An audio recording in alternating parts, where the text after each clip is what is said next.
So in today's class, we are going to be officially starting off with the course. And like I mentioned yesterday, the first module that we are going to be covering is the storage module. Okay, storage followed by UCS.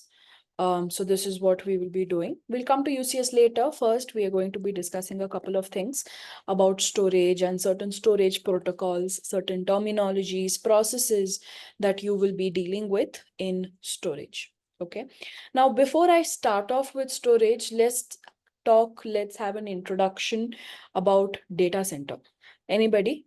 What is data center? What is a data center? All of you have joined the track for data center, no answers. DC is where there are host servers, okay, applications for LAN and internet users. Yes. So data center is basically a facility where there are multiple platform of devices that are present that definitely will help you access or run whatever applications it is that you want, right? So a data center is a centralized facility that houses computing systems, networking equipment, storage solutions, and other hardware infrastructure that are necessary for managing, processing, storing, and disseminating large amounts of data, right? What is the purpose of a data center? So data centers serve as a backbone for modern computing infrastructure, supporting a wide range of applications and services such as websites, mobile apps, cloud computing, big data analytics, artificial intelligence, and so on, right? What are the types of data center? What are the different types of data center? So there are actually 4 types of data centers, again, depending on, your size, your purpose, as well as the ownership. So that includes enterprise DC. This is something which is owned and operated by a single organization, right? By a single ownership. Colocation data center. This is where you can have multiple tenants house their servers in a shared facility, right? So you can have a shared facility and you can, like I said, like for example, like a service provider, sort of like a service provider environment where you can buy your own equipments, you can place your own equipments into the racks, and you can basically have multiple tenants share that one single facility of data center. This is what is called as colocation DC. Next, you have something called as cloud data center, right? Remote computing services over the internet. And lastly, there's something called as edge data center. This is nothing but a data center which is placed very close to your end users for reduced latency. Okay, so these are the different types of data centers that are available. But again, it all depends on how it is that you are using them, how it is that you have placed your equipments, and about the ownership as well. Design considerations. Data center involves careful planning to ensure efficient operations, scalability, reliability, and security. So definitely, whenever it is that you are building a data center, you should always have scalability, right? You may want to increase the number of devices in the future. So you should make sure that your data center is always designed in such a way that it does make room for more devices, be it virtual, be it physical devices. Should be reliable, should be secure, there should be redundancy, right? Factors such as power consumption, cooling requirements, redundancy, connectivity, physical security are all critical considerations. Data centers require ongoing maintenance, monitoring, and management to ensure optimal performance and uptime. It also includes tasks like hardware provisioning, software updates, troubleshooting, capacity planning, which is nothing but with regards to scalability itself, and disaster recovery. So disaster recovery is nothing but if in case your DC goes down, right? If in case your data center goes down for any XYZ reason, do you have a backup? So that process of implementing a backup, that is basically what is called as the disaster recovery, right? How can you recover from that isolation of devices, right? Energy efficiency. With the increasing demand for computing resources, data centers consume significant amounts of energy. All of us know that. Therefore, improving energy efficiency through measures like advanced cooling techniques, server virtualization, hardware optimization are all key focuses for a data center operators to minimize environmental impact and operational costs, right? And this is a very commonly asked question actually. Again, not for us, not for expert level, but it is actually, an interview question, because again, even though you are an expert, it does not mean that everybody knows it. The question is, when, see, all of you know that all of your networking devices, right, including your phones, including your laptops, your desktops, they all have their own internal fans. Then why does a data center require air conditioners or fans or table fans, ceiling fans? Why do you require it? The fans that are present within the device or on the device are basically to get rid of the internal heat which is generated. Every device will have a lot of components, right? There are a lot of heavy devices. They will have a lot of internal components. The device, as long as the device is on, they will definitely have internal heat, which is always going to get generated. To dissipate that heat, to get rid of that heat, the devices come equipped with fan modules or anything like that. But to keep the environment cool is why you have air conditioners and fans. All right. Otherwise, you may have noticed, you may have seen, if in case you've not turned on the fan or air conditioners, actually fan is also not enough. If in case you have a pretty like a medium size or a large size data center, you may have noticed that the room gets heated up very, very quickly. And that's not good. Okay. Security measures. So what are you going to be implementing to make sure that your data center is secure, both physically as well as virtually, like with regards to policies, right? So the data centers store and process sensitive information, making security a paramount concern. Includes physical security, like your access control, surveillance cameras, cyber security, like your firewalls, IDS, IPS systems, and compliance with industry regulations such as GDPR and HIPAA. GDPR is nothing but general data protection regulation, right? So this is basically like a general rule which has been introduced for all organizations that they have to comply with, okay, to make sure that their organization, that their data centers are secure. All right. And HIPAA is I'm sorry, I forgot the full form suddenly, but this is to do with making sure that your customers' personal information is not distributed. Okay, so your health information related, this is HIPAA is health information related, because obviously every hospital, your insurance companies, they all use data centers at the end, right? There are always networking devices at the end. So to make sure that a user's personal information, health related information is not spread, there is something called as HIPAA. Okay, so these are just general industry related regulations that every single organization must follow. So that is what I've just mentioned in these brackets. Components. Every single data center has, you can say, 4 components.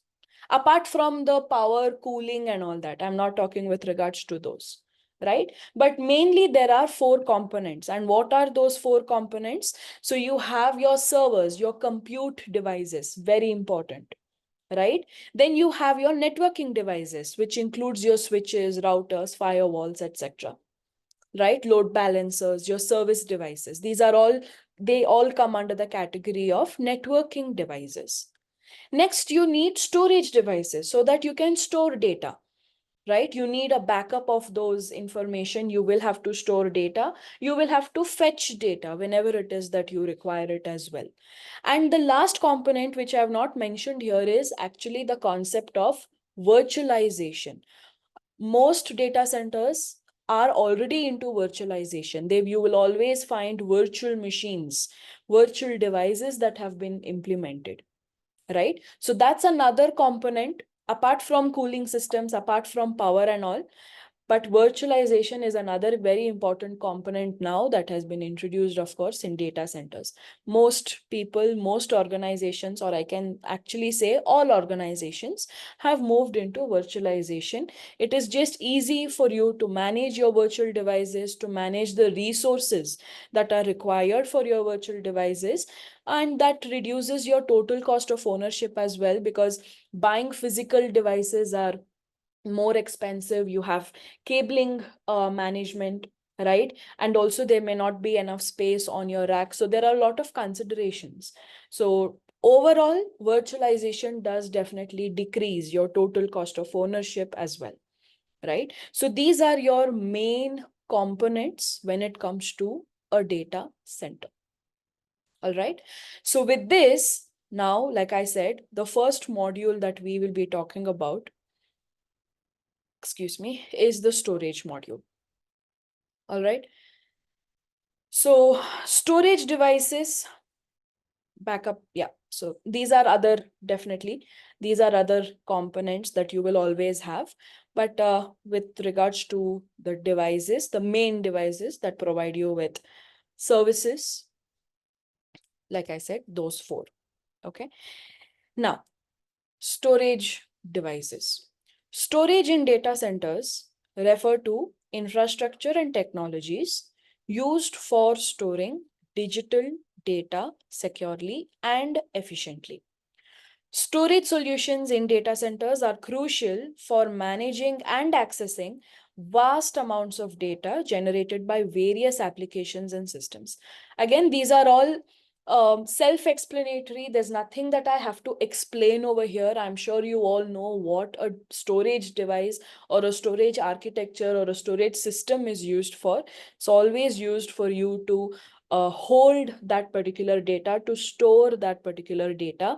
You may require backup, so that backup is stored on a storage device. Whenever you require it, you can always fetch that stored data as required. Storage architectures. Now, there are different architectures when it comes to storage, right? And it all depends on performance, capacity, reliability. On the basis of these, the storage architectures have been divided, right? So the first architecture is something called as DAS, direct attached storage, right? What is direct attached storage? Anyone? What is direct attached storage? Hard disk? Yes. So what is the meaning of it?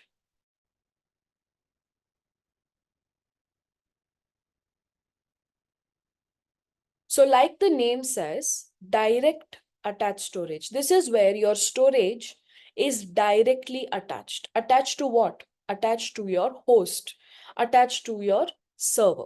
Okay. Like for example, a hard disk, right? A pen drive. All of these are certain examples of DAS, right? So you have your computer, your server basically. And when you just go ahead and directly attach to storage box, a storage device, for example, like I said, a hard disk is considered as a storage device, right? A pen drive. Earlier, we had CDs, we had floppy disks. So when you just directly attach them to your server, this is what is called as direct attached storage. Okay. Advantage, speed. Extremely fast for you to reach towards the storage device to store or to retrieve data, right? Because your storage device is literally directly attached to your device. So when there is no network, that you have to pass through to reach towards the device, right, to reach towards the destination. So definitely speed. It is low cost because there is no like low cost, low maintenance, right? Because there's nothing, you just have to directly attach it. There's no protocol that you have to configure. There is no network, like I told you, no management of any of the devices in between, no cabling that you have to take care of, right? But with these advantages also comes a major disadvantage. What is that disadvantage? Single point of failure. What do you mean by single point of failure?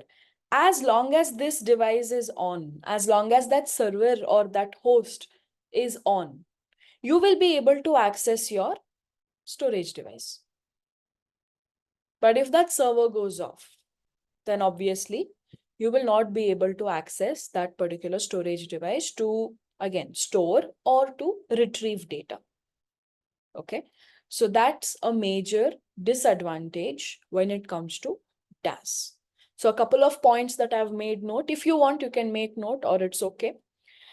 Direct attached storage refers to storage architecture where the storage devices are directly attached to a single server or a computer system without the need of a network connection. Storage devices such as hard disk drives, HDDs, or solid state drives, SSDs, are connected directly to the server's storage controller via interfaces like SATA, SAS, or USB. Some key characteristics: simplicity. There's nothing that you have to do. All you have to do is directly just physically connect it to your server. Nothing else. You don't have to set up anything. You don't have to configure anything. There's no protocol that is used. Low latency. Because it is directly connected, it's extremely high speed. There is no latency for you to reach towards that storage device to store or to retrieve data. Scalability limitation. So definitely there is a scalability limitation. Like I said, that single point of failure, right? Each server can only support a limited number of DAS devices, and adding more storage may require additional server hardware or expansion cards. This can lead to challenges in scaling storage capacity as the data grows. So again, if in case you want to add or if in case you want to connect more devices, you may run out of ports. So in that cases, you will have to invest on, extra expansion modules, extra adapters, so that you can go ahead and connect your server or your host to that particular storage device. Okay, so that's a scalability thing. And like I said, there's also your single point of failure. Use cases: it's commonly used in small to medium-sized businesses or for specific use cases where a single server requires direct access to its own dedicated storage. Cost effective: it is cost effective because, like I said, there is nothing that you have to do, right? And these directly connected devices, these hard disk drives, pen drives, or SSD drives that you have, they're all comparatively cheaper than buying a huge box that you will have to connect through the network, like you will have to do in the other storage architectures. Next is NAS, network attached storage. Anybody? What is network attached storage? So like the name says, it is network attached. There definitely is a network between that server as well as the storage device, right? So this is your server, and you will have a network in between.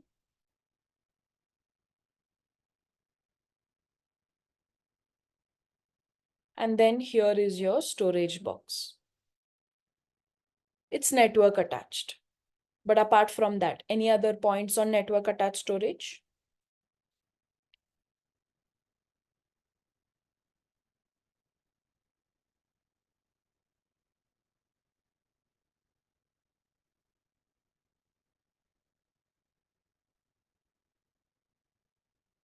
Anybody?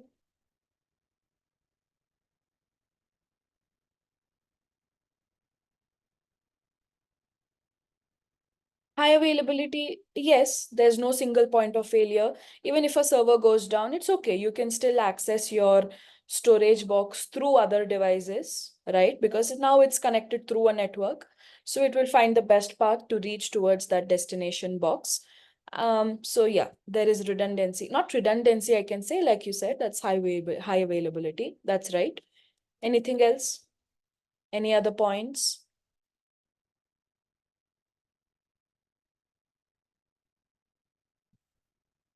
Always remember NAS, there is a network, right? There is definitely a network that you have to configure, that you have to connect your source and your destination, right? But your source and destination are going to be communicating over Ethernet protocol. At the end of the day, it's on top of Ethernet, okay? You will have access to like a shared, like you will have shared access. All right. So see, whenever it is that you are accessing or whenever it is that you are using NAS, always remember this is file level access that you get. Okay. What do you mean by file level access? So whatever it is that you want to store or whatever it is that you are looking for, you want to retrieve some information from the storage box. It's always in the form of files or folders. Okay. It's always in the form of files and folders. And these are all shared files and folders. All right. Like for example, see a couple of years ago, now I don't see much of internet cafes or you can say cyber cafes, right? But a couple of years ago, I'm sure you've all gone to one. Whenever it is that you went to a cyber cafe or basically an internet cafe, you wanted to get a certain document printed. You would go, you would open your Gmail account or whatever email account, you would download that particular file and you would ask that owner, that person over there to print it out for you. And he would always say one thing, sir, please download that under the shared file, under the shared drive, right? So that he can access from where he's sitting and he can print out that document for you. This is nothing but NAS. Okay. So when you are accessing your data in terms of files, folders, basically shared, I can say, shared files and folders. This is what is called as NAS. High availability is definitely there, right? Scalability, yes, again, it comes to the point of high availability itself. It's just that unlike DAS, right? It all depended on your server. It all depended on your host, on your computer. As long as your computer was online, it was on, you would be able to access, you would be able to log into that pen drive to store or to retrieve. But over here, it's not like that. Even if you lose one computer, you lose one device, right? One server, it's okay. You still have the other devices, the other servers, the other computers from where you can go ahead and still access that storage device. So scalability, or I can say high availability, is there. But again, there are always pros and cons with everything. Disadvantage is it's not as fast as DAS. There is some latency, and especially with Ethernet, all of you know, is quite lossy in nature, right? It's a lossy protocol. Lossy protocol as in you may face certain packet losses, packet drops. So it's not extremely reliable, I can say, because of that lossy nature of Ethernet.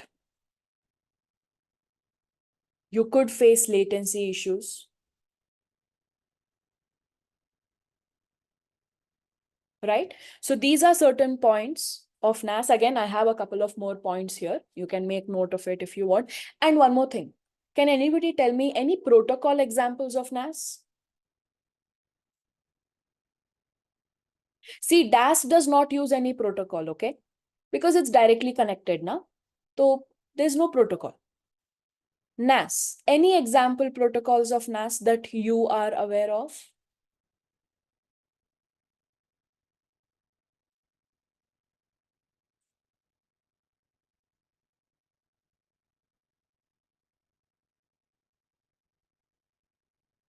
Have you heard of CIFS? Common Internet File System. I've actually written it on the slide. I've included it. CIFS. Have you heard of it? Common Internet File System. This is a protocol that your Windows-based server, Windows-based host uses whenever it wants to communicate to that storage box. CIFS is used. Very similarly, NFS, you might have heard of this.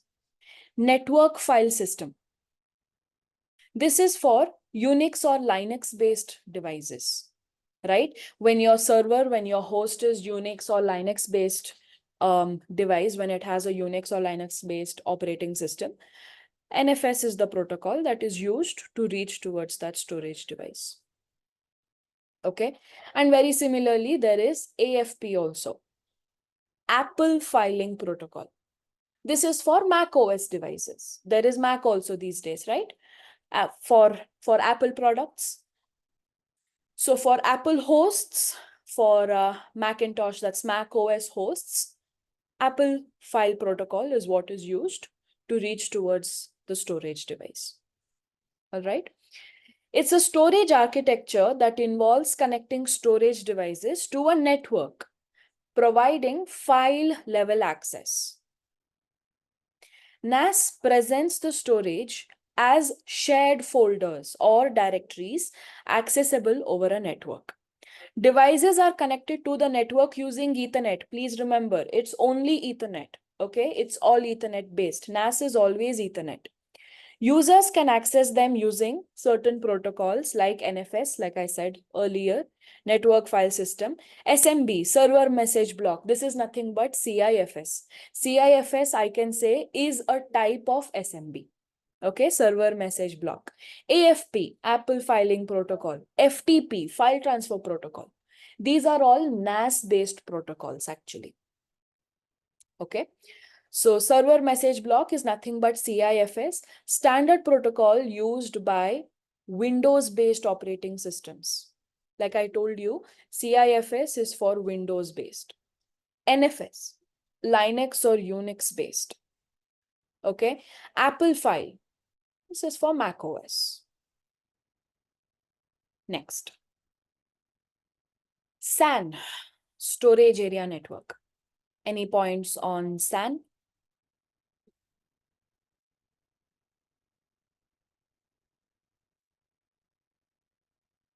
So when it comes to NAS and SAN, the architecture looks the same, but any other points apart from the architecture? Over here also, you definitely have high availability, yes.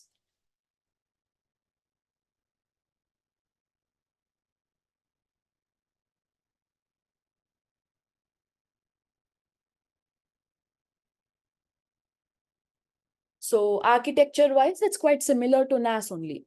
Basically, between the host as well as the destination, your storage box, there is a network over here also. Even in SAN, you do have to have a network connectivity. So definitely high availability is there. Again, the same point, there's no single point of failure, right? Even if one server, two servers, three servers goes down, you still have other servers that you can use to access the storage device. So that's there. What else? Any other points on SAN?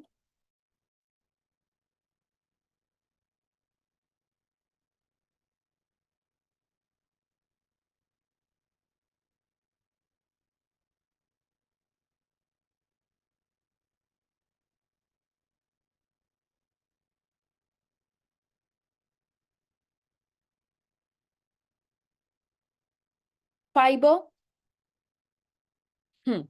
So it does use protocols like fiber channel, FCOE, which are extremely high speed protocols.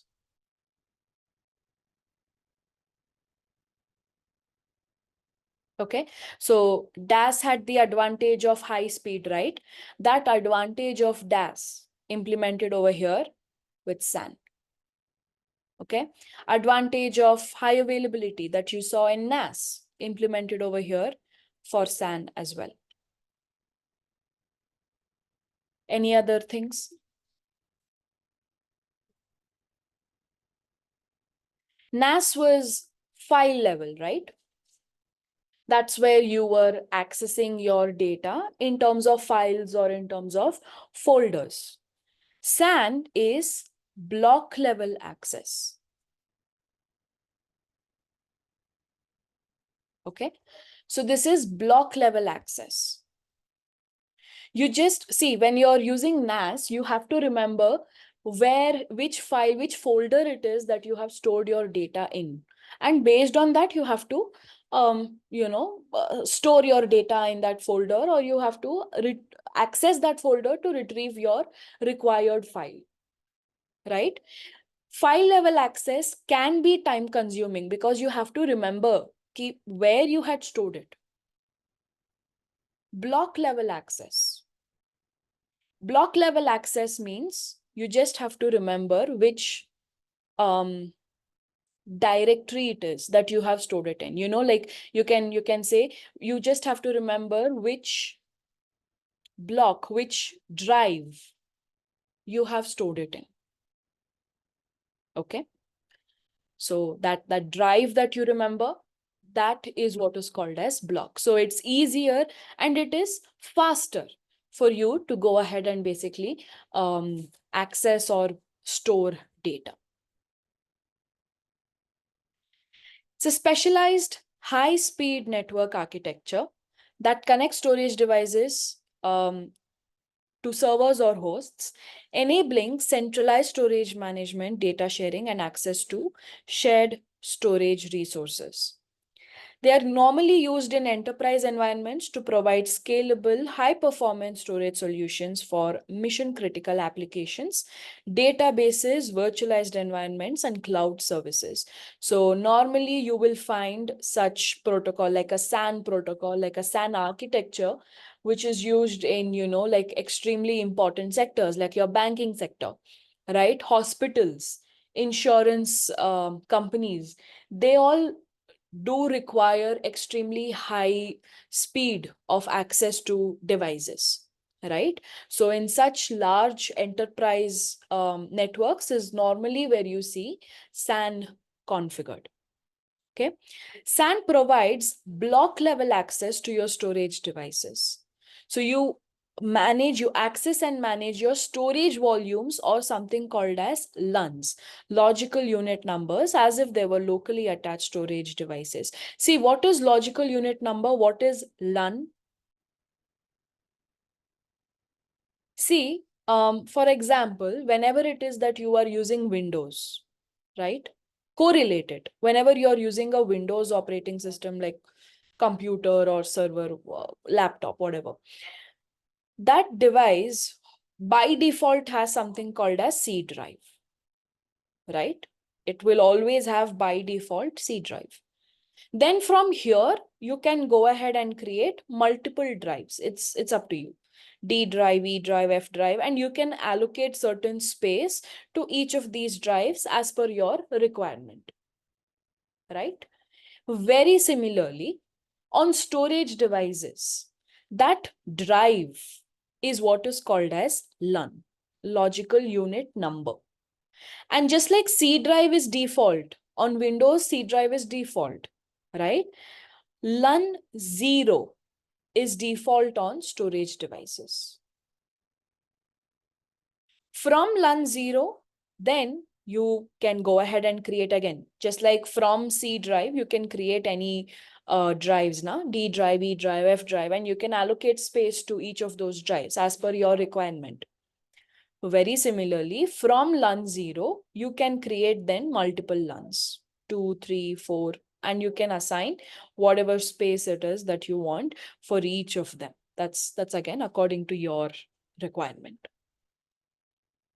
Okay, so that's what is block level access. You just have to access your block. You have to access your drive, right? Your LUN, where you would have stored your data or where you would want to store your data.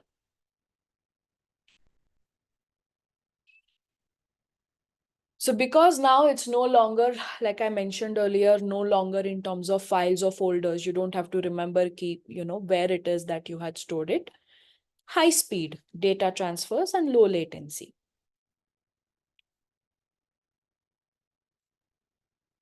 SAN uses dedicated high-speed network architecture, separate from LAN to transport storage traffic. Nothing to do with LAN over here in SAN. Okay.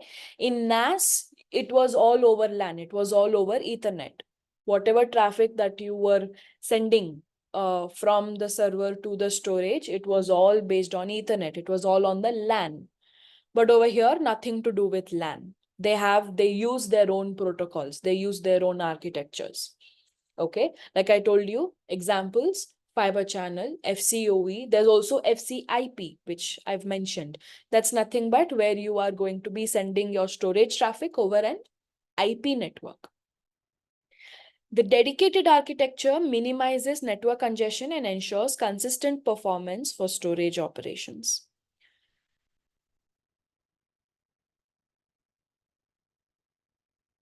Just give me 1 minute, please.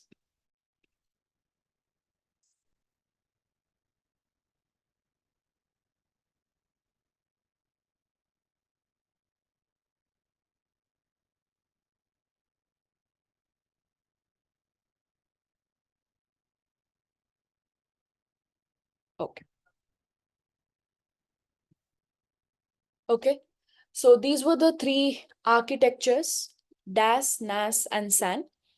And moving ahead, couple of things about fiber channel that we will be discussing about today. There are certain terminologies that you should know about fiber channel.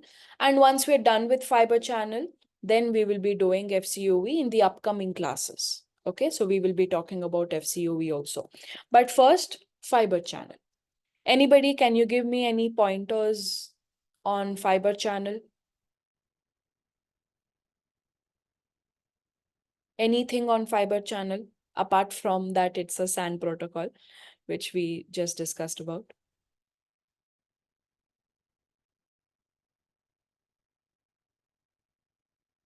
It's a SAN protocol, high speed. We've established these facts. Anything else?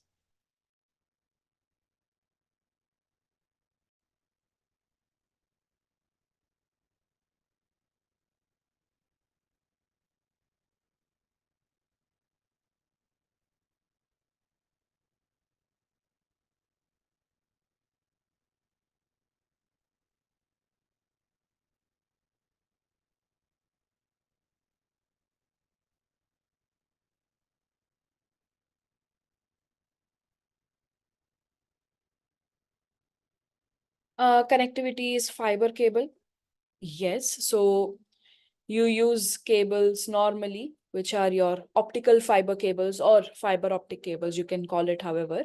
But you can also run fiber channel over copper cables. You can. Normally, it's not done. Normally, fiber optic cables are only used, but you can actually run fiber channel over your normal copper cables as well. It's normally not done, okay? Again, I'm saying normally not done. It's fiber optic cables itself that you would use.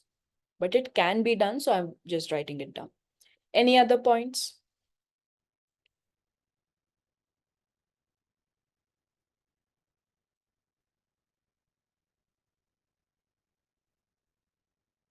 Which organization standardized Ethernet protocol?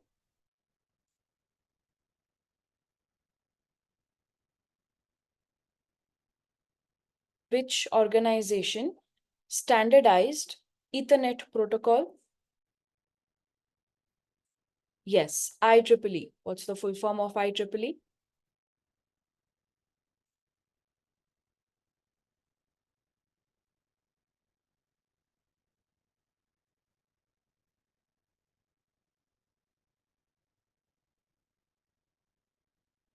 Anybody?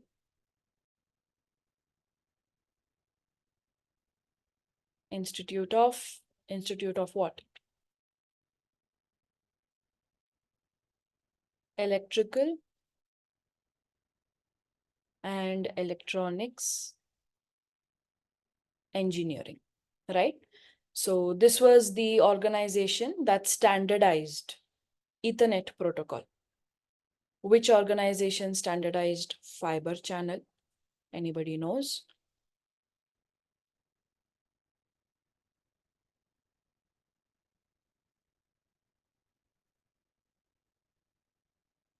There's an organization called as T11. Okay, so T11 was the organization that standardized this fiber channel protocol. If in case you do not know, please do make note of it. Again, I would suggest you to keep a book handy, or maybe on your laptop, you can open some notepad file.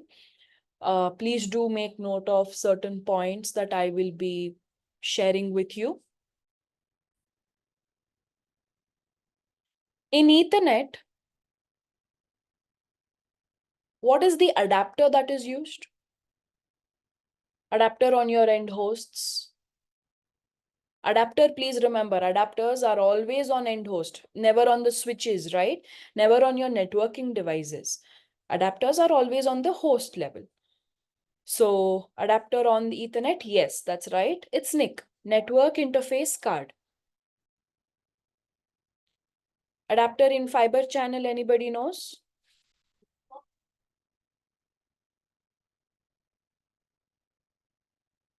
Something called as HBA, Host Bus Adapter.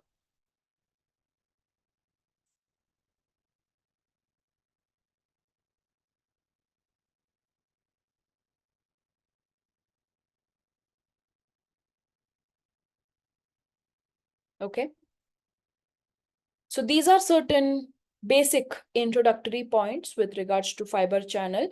Another thing is also with regards to the cabling. Fiber optic cable is normally used, yes, but you can use copper cables. No, it's not normally used. Again, like I've mentioned multiple times before, it's normally fiber optic only. Now, when you are buying fiber optic, there are again two variants in this. You have single mode and you have multi-mode. What is single mode? What is multi-mode?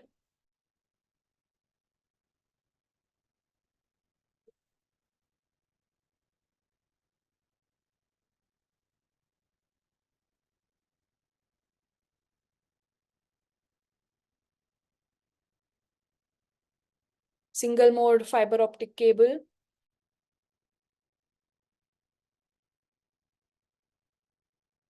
Yes, single mode is for long distance.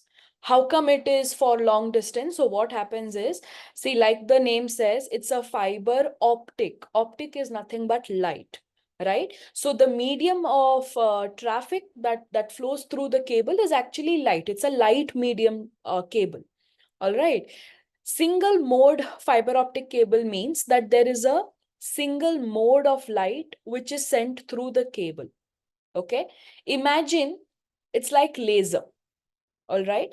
So it's just a single mode of light. Laser, consider it. I'm not saying laser is single mode. I'm just saying correlated. So I'm sure you've all seen a laser, you all played with a laser, right? You know that the intensity of laser is so high, right? Because of that intensity of that light, which is so high, the dispersion of light is barely there.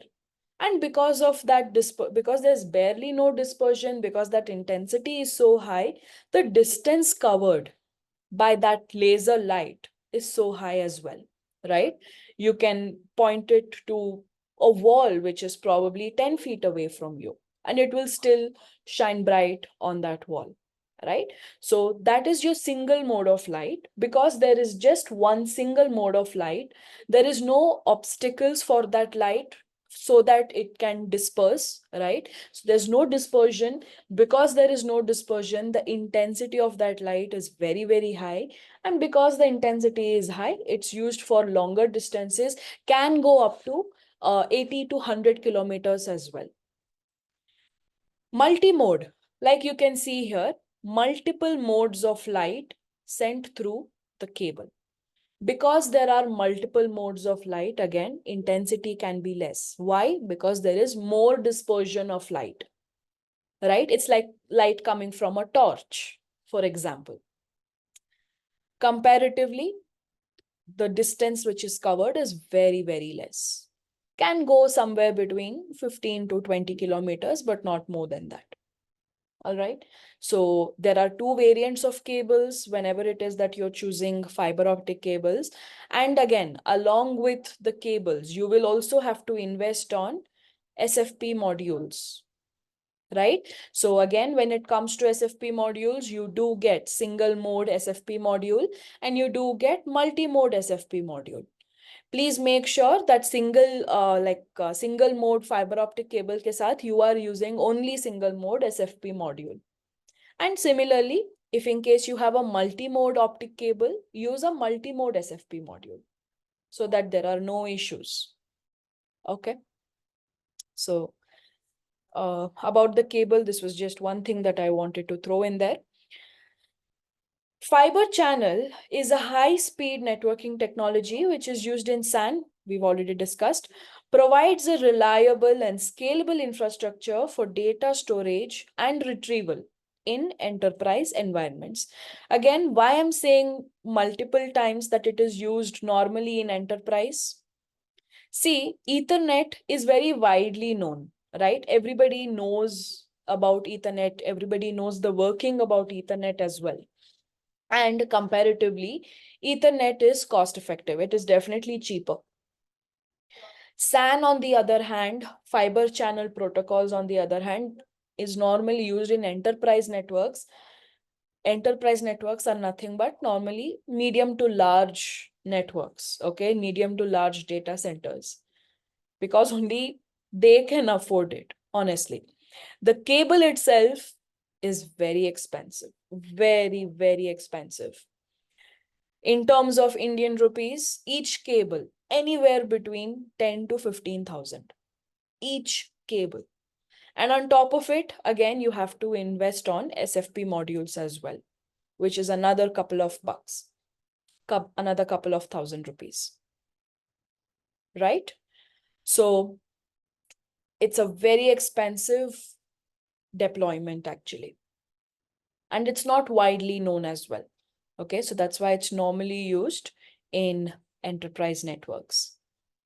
Okay. Difference between SC and LC.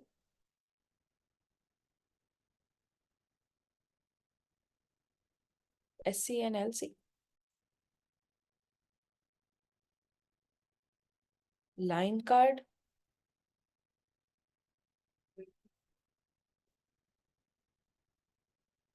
Okay. Connectors, we will come to that, sir.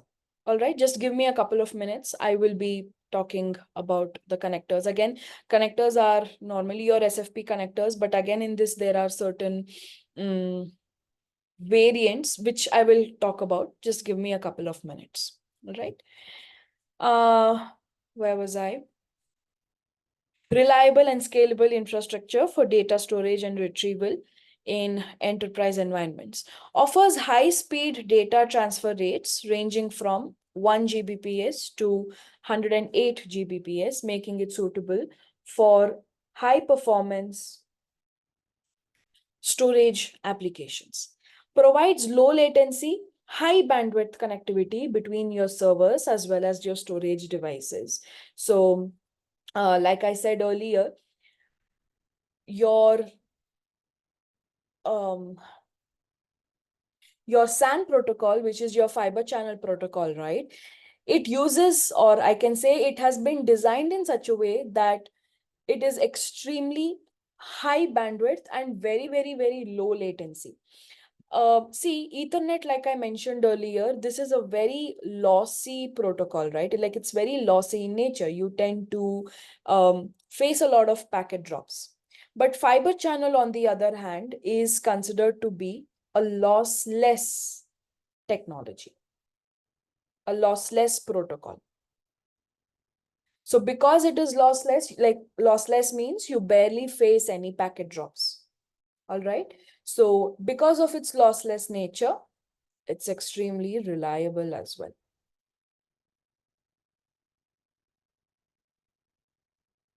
Fiber channel provides block level access to storage devices, allowing servers to access and manage storage volumes or LUNs, logical unit numbers, as if they were locally attached devices. So I've already mentioned this. This is block level access. So you access the entire volume or basically the entire drive. In storage terms, this is again in storage terms, don't call it as drive, okay? Storage term, it is called as LUN, logical unit number. Block level access enables efficient data transfers and storage operations, supports various protocols. So there is fiber channel protocol for SCSI based block storage. There is FCOE, fiber channel over Ethernet, where you are sending fiber channel traffic, but over an Ethernet medium, using Ethernet protocol by using Ethernet cable, I can say. All right. We will be talking about FCOE as well. Next is FCIP. So this is for extending, or this is basically for sending your fiber channel traffic over IP network. All right. So these are various ways, various methods for you to send your fiber channel traffic. Again, depending on your requirements, you can go for whatever is the most suitable for you. So you can go for your normal fiber channel protocol itself, or you can send it over Ethernet, or you can send it over IP. It's all based on your requirement. FC technology follows a layered model similar to OSI. Okay, so in OSI, I'm sure all of you know what is the OSI model. That's your basic blueprint that has been, I'm sorry. So that was your basic blueprint that had been created for Ethernet devices, right? Like for Ethernet protocol. So that all your vendors can build the networking devices based on that blueprint, based on that OSI model. OSI model has 7 layers. I'm sure all of you know about that. What are the different layers of OSI? What are the different layers? OSI layers. Yes. So you have application layer, presentation layer, session, transport, network, data link, as well as physical, right? These are your 7 layers which are present in an OSI model. In fiber channel, there is no such fancy name. This is just called as the fiber channel model. In fiber channel model, there are actually 5 layers. Actually, I've written it over here. Okay, there are 5 layers. What are those 5 layers? The 5 layers are as follows. You can see FC0 is your physical layer. FC1 is where encoding, decoding takes place. FC2 is framing or flow control. And FC4 is your upper layer protocol mapping. FC5 is where, you know, your normal protocols, right, over which you are trying to send the traffic is present. So FC0 physical layer defines the physical characteristics of the fiber channel connection, including the physical media, connectors, signaling methods, and transmission rate. So over here, your connectors. Now talking about connectors, like asked before, you have your SC connectors and LC connectors. I'm sorry, for one moment, I did not understand what you were asking because I did not think about connectors at all. So SC connector is nothing but, I think it's called as subscriber connector, and LC is your lucent connectors. The exact difference. So I've noticed SC connectors, they have, so whenever you're using these SFP module, like the connectors, right, they will always have a certain tag which is attached to them. SC connectors are bigger in size, like that particular tag, right? It is bigger in size, whereas your Lucent connectors, or you can say your LC connectors, are much more compact. Most of the data centers use SC connectors. LC connectors are not so wide, but yes, they are used in certain data centers these days. They have a smaller tag. That what is this tag? This tag is basically used for you to insert and pull it out from that particular port, right? It's like that lock technology, right? So you push it and that port gets locked into it, that connector gets locked into that particular port, and you use this tag to pull it out and it comes off. Okay. So the SC collector, I've seen that it has a bigger, that tag, and the LC uses a smaller tag. So because it uses a smaller tag, it's easier for you to insert more cables as well, more connectors as well, so that it's easier on your rack space as well. Apart from that, honestly, I'm not sure of any other differences apart from the physical. Let me check it, sir. Again, I do not want to say something wrong, right? So let me check and I will let you know tomorrow as to what other major differences are there between the two. As of now, this is the only one I know. But I will check and I'll let you know tomorrow. Okay, I'm sorry for that. I'm not very much aware of what other differences are there. Okay, so whatever connectors, your physical cabling, your type of SFP module, all of these are included in your FC0 layer. Transmission rate, right? Whether you're using 1 gig, whether you're using 100 gig, 10 gig, 8 gig, what are you using? All of that comes under physical layer. Next is FC1, which is your data link layer. So this is where you're including your header, basically your traffic header, right? So fiber channel also has certain headers, which I will be talking about as we move ahead. And if in case you are sending it over Ethernet or you're sending it over IP, this is where your headers and payload information are all included, right? CRC, which is cyclic redundancy check. This is all a part of your layer 2 fields, layer 2 headers. It also specifies encoding. Encoding is nothing but basically changing the format of traffic, right? From human readable traffic to binary traffic that the device understands, and vice versa, from binary to human readable format. So that is what is called as encoding. So in your data link layer, in your F1 layer is where encoding as well as decoding processes take place. Next, you have FC2, which is network layer. So here it defines the different protocols, such as your SCSI, or whether you're sending it over IP, whether you're sending it over Ethernet, right? What are you sending it over? How are you using this fiber channel traffic to transport it towards the other device? That is mentioned over here in FC2, which is your network layer. Next is FC3, which is where your common services layer is present. So this is nothing but where you are using certain features of fiber channel. Okay, so there are certain features, there are certain security related policies that you can configure for fiber channel, like your zoning and LAN masking. All of those services, all of those security related policies, I can say, are configured to make sure that your fiber channel traffic is protected. So all of those policies are applied over here under common services layer.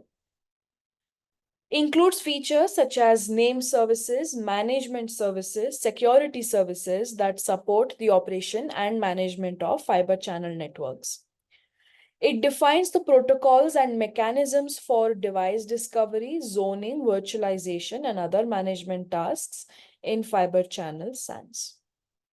And lastly, there is your FC4 layer, which is your protocol mapping layer. It defines your encapsulation, right? Like I said, you can use fiber channel just as is to send it or to have communication from your source towards your destination, which is your storage box, or vice versa. Or you can use it to send it over Ethernet as well, FCOV, or you can use it over IP networks as well, which is FCIP. So however it is that you are sending, your traffic is basically mapped to these underlay protocols, I can say, so that they are getting encapsulated accordingly. Okay, so it specifies how data from different protocols is encapsulated, routed, and delivered within your fiber channel frames. Next. Certain terminologies. So certain terminologies in fiber channel, of course, but I've just included Ethernet as well so that you can correlate, so that it's easier for you to understand the concept. First is, whenever you're using Ethernet, the adapter is NIC, right? Similarly, whenever you're using fiber channel, the adapter is HBA, host bus adapter.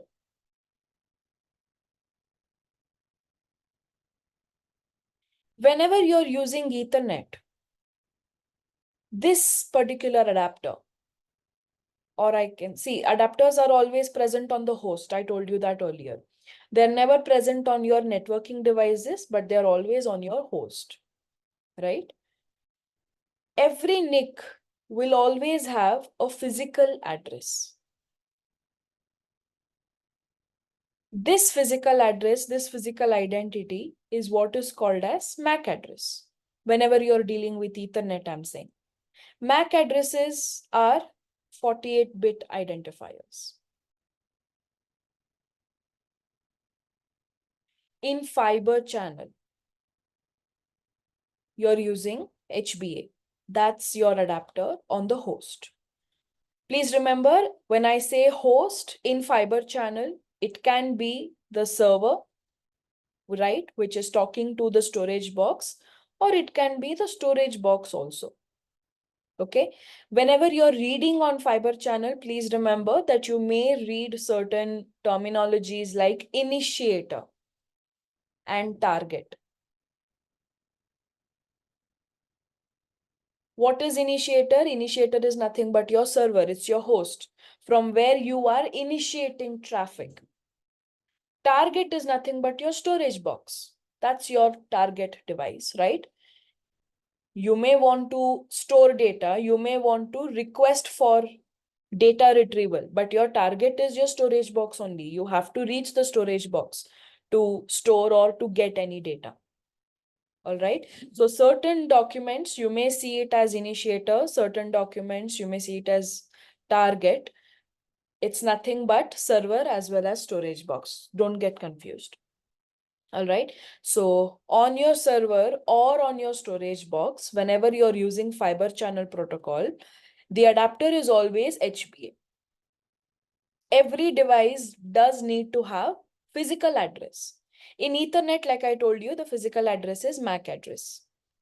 For your HBA, there are two physical addresses.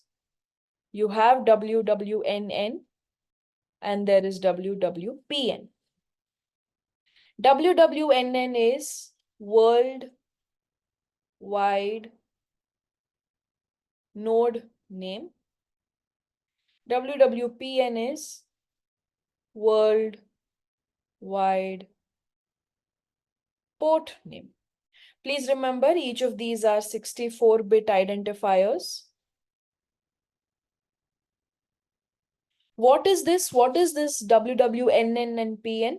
See, this is your host, right? Again, host can be my server, which is initiator, or it can be target. Please remember, from now on, I'll be calling it as initiator and target. Initiator is nothing but your server. Target is nothing but your storage box. Okay. So whatever host it is, whether it is initiator or server, they will always have HB adapter. They need an adapter so that they can communicate with the switches that they are connected to. This entire HB adapter, this entire module, right? That entire adapter will have a physical address. This is what is called as WWNN. And on that adapter, how many ever ports are there? Physical ports. These ports, each of these ports have their own WWPNs. Okay. Now, how many ports are going to be present on the adapter? That depends on the adapter itself, right? What variant of adapter it is that you have purchased. Some adapters will have only 2 ports. Some adapters will have 4 ports. Some adapters will have 6 ports. So it depends on the variant of adapter that you have purchased. But whatever adapter it is, that entire adapter, it will have a one physical address in fiber channel that is called as NN. And for each port on that adapter, the physical address is what is called as WWPN. Please remember, these are all hexadecimal identifiers, okay? These are all hexadecimal identifiers, and each of these are 64-bit identifiers.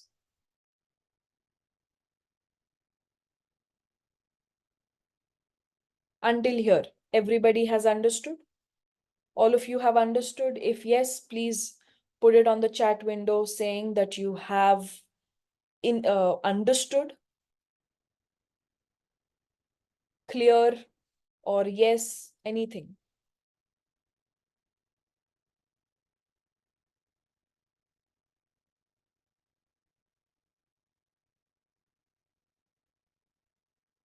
Traffic is always initiated from client to server, right? Yes, traffic is always initiated from client to server. Over here, whenever you want to store any data or you want to retrieve any data, right? Traffic is sent from the storage to the server or from the server to the storage. You want to store something on your storage device. Traffic is always sent from the server to the storage, right? You want to retrieve something. You had stored something, you want to retrieve it. Let's say you had stored some movie here. Now you want to watch it. So is the storage device automatically going to give it to you? Obviously not. You need to request for it. Again, it's all initiating from here. It's all initiating from the host. So that's why your host or your server is called as initiator here. And this storage device is called as client. That's all. That's the only, sorry, it's not client, target. Not client, I'm sorry, target. Okay, so that's why the name initiator target. Okay, so until here, everybody has understood. Now, moving ahead.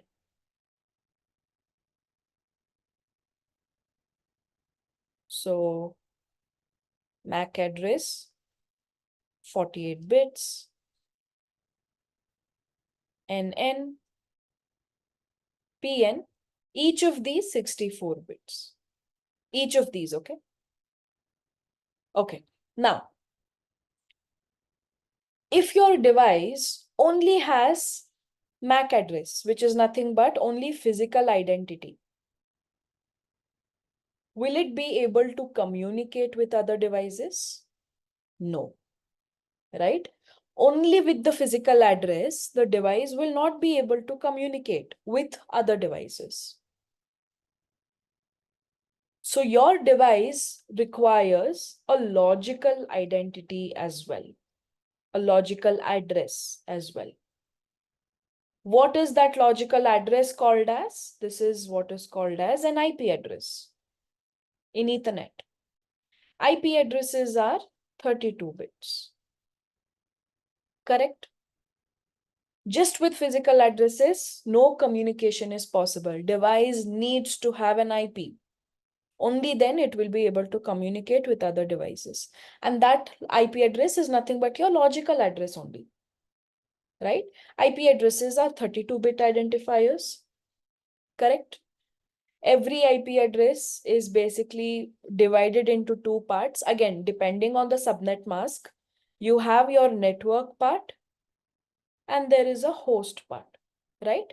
How many networks, how many hosts, again, I'm saying depends on the subnet mask. I'm sure you know about that, but it's always made up of two parts. Very similarly, let me move this 1 minute. Okay. So very similarly, again, your host, be it initiator, be it target, it only has these physical addresses.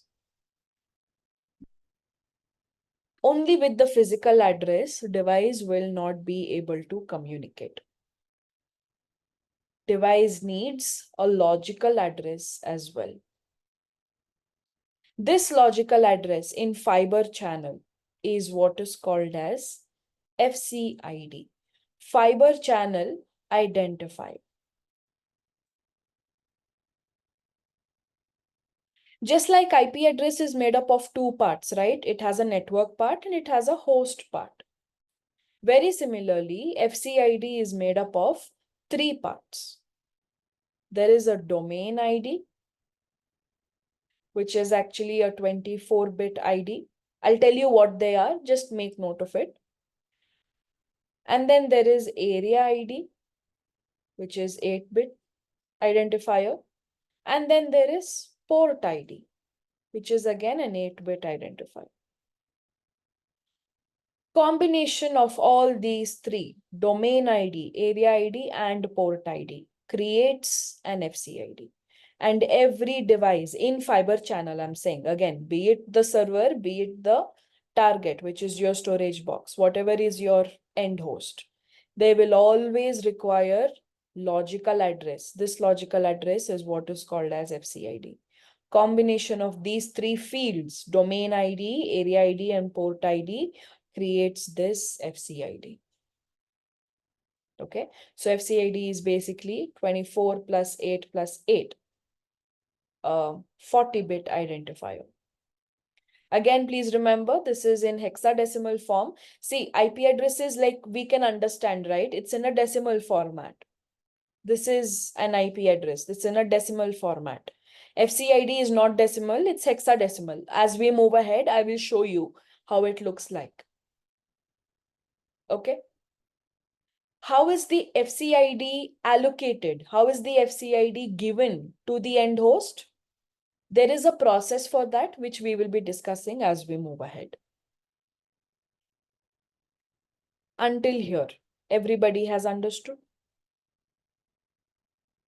In fiber channel, adapter is HBA.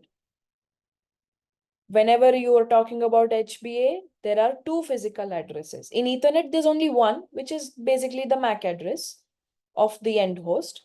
In HBA, there are always two, NN, PN. Worldwide node name this is, and this is port name. Each of these are 64-bit IDs.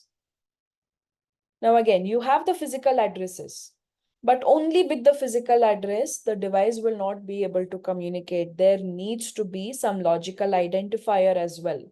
This logical identifier in fiber channel is what, this logical identifier in fiber channel is what is called as FCID. FCID consists of three parts. There is a domain ID, there is something called as an area ID, and there is something called as a port ID, which I will talk about in tomorrow's class. But the combination of these three identifiers is what creates an FCID. FCID, please remember, it is a hexadecimal identifier. Okay. Until here, today's class, everybody has understood whatever it is that we have discussed? Everybody else? Ramesh sir, I will let you know about the more differences between SC and LC. I'm sorry, not very much aware of it. Again, I don't want to talk about the basic differences. I don't know about the internal details about it much. So I'll let you know tomorrow. Okay. I'm not sure about it very much. So I'll let you know tomorrow. But apart from that, everything else that we have discussed, all of you have understood?